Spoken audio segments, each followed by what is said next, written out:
Risa Silvestre of H-Try Media, and from the Bahamas, Francia C. Conrado. She started as a child actress at the tender age of 6 in the film My Heart Belongs to Daddy. In 1980, she was launched to full stardom by Regal Films Underage and became a top Regal baby in her time. Among her most memorable performances in the 80s were in box office hits like Oh My Mama at Kaya Kong Abutin ang Langit, and critically acclaimed films like Saan Darating ang Umaga, Babaeng Hampas Lupa, and Hinugot sa Langit.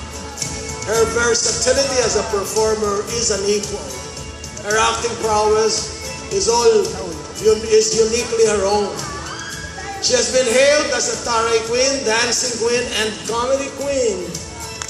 She undoubtedly belongs to showbiz royalty, our third iconic movie queen of Philippine cinema for the 80s, the one and only Diamond Star, Miss Maricel Soriano.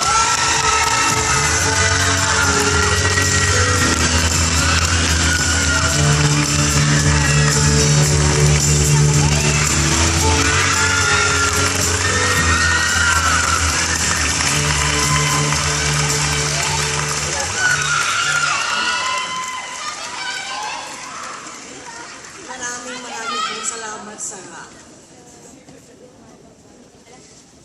sa award na ito. Yung totoo, speechless ako nung nalaman ko po na award na ko. Gusto ko pong pasalamatan unang-una lahat po ng mga tao na kasama po sa industriya. Siyempre po, mahirap sabihin yung kasi malalaman naman ng edad natin doon, di ba? Nagsimula po kasi ako bata pa. Bata pa rin naman ako ngayon. Mahirap pagka ganito, mga 38 ka na kasi. Ngayon, nagsimula ng bata.